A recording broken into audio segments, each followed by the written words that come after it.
আমরা সবাই একদিন মারা যাব। এই দুনিয়া সবকিছু ছেড়ে, সব সম্পর্ক, সব স্বপ্ন, সব অর্জন ফেলে একটি অন্ধকার কবরের মধ্যে একা একা চলে যেতে হবে। কিন্তু কখনো কি ভেবে দেখেছেন সেই কবরে আসলে কি হবে? সেটা কি শান্তির জায়গা হবে নাকি হবে ভয়ঙ্কর শাস্তির শুরু? আজকের এই ভিডিওতে আমরা জানাবো কবরের আযাব থেকে বাঁচার উপায় কি।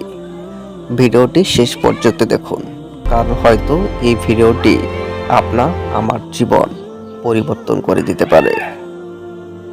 আসসালামু আলাইকুম। কবর এটা কোনো গল্প নয়, এটা কোনো কল্পনাও নয়, এটা এমন এক বাস্তবতা যা থেকে কেউ পালাতে পারবে না। আমাদের প্রতিদিনের হাসি, আনন্দ, ব্যস্ততা সব একদিন থেমে যাবে। মানুষ তোমাকে কাঁধে করে নিয়ে যাবে, তোমার সবচেয়ে প্রিয় মানুষগুলো তোমাকে কবরে রেখে চলে যাবে। তারপর শুরু হবে তোমার আসল জীবন। অন্ধকার, নীরবতা আর একা। কেউ থাকবে না, শুধু তোমার আমল ছাড়া। কবরের আযাব কেন হয় সেটা কি আপনি জানেন? কারণ আমরা দুনিয়ায় ভুলে যাই আমাদের আসল লক্ষ্য কি। আমরা নামাজ ছেড়ে দেই, গুনাহকে হালকা মনে করি, মানুষের গীবত করি, হারাম জিনিস জড়িয়ে পড়ি। আমরা ভাবি এগুলো ছোট ব্যাপার, কিন্তু আল্লাহর কাছে এগুলো ছোট না। একটি মিথ্যা, একটি অন্যায়, একটি গীবত, সবকিছুর হিসাব হবে। প্রশ্ন, আমরা কিভাবে বাঁচবো এই ভয়ঙ্কর শাস্তি থেকে? চলো জেনে নেই কিছু গুরুত্বপূর্ণ আমল। নাম্বার 1, নিয়মিত নামাজ পড়া। নামাজ হলো আমাদের সবচেয়ে বড় ঢাল। যে ব্যক্তি নিয়মিত নামাজ পড়ে তার জন্য কবরে হবে শান্তির জায়গা। নামাজ শুধু একটা কাজ নয়, এটা আল্লাহর সাথে সম্পর্ক। যখন তুমি সিজদায় যাও, তুমি আল্লাহর সবচেয়ে কাছে থাকো। তাওবা করা।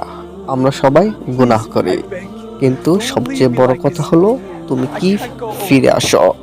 আল্লাহ তাআলা বলেন, তোমরা আমার দিকে ফিরে আসো। তওবা এমন একটি জিনিস যা সব গুনাহ মাফ করে দিতে পারে। আজই সিদ্ধান্ত নাও, আর দেরি নয়। গীবত ও মিথ্যা থেকে দূরে থাকা। গীবত এটা এমন এক গুনাহ যেটা আমরা বুঝতে পারি না। ওই লোকটা আবার দেরি করে এসেছে।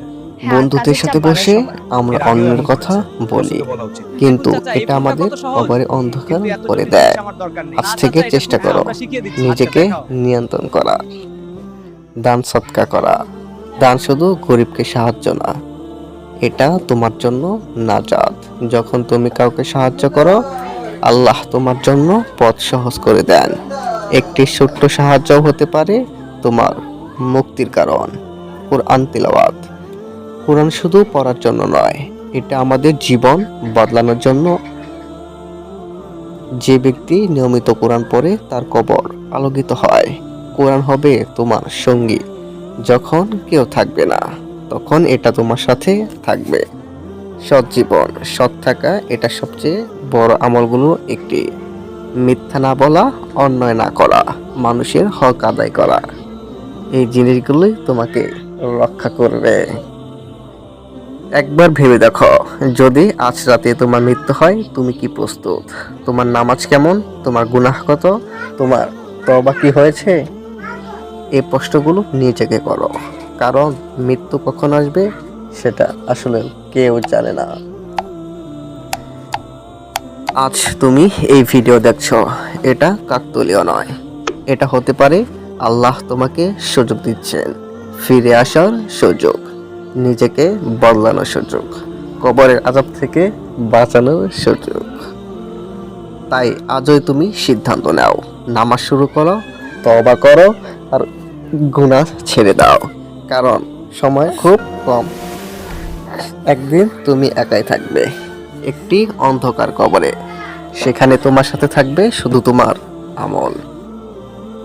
যদি এই ভিডিও তোমাকে একটি হলেও ভাবতে বাধ্য করে, তাহলে ভিডিওটি শেয়ার করো, কারণ হয়তো তোমার মাধ্যমে আরেকজন মানুষও পরিবর্তন হতে পারে।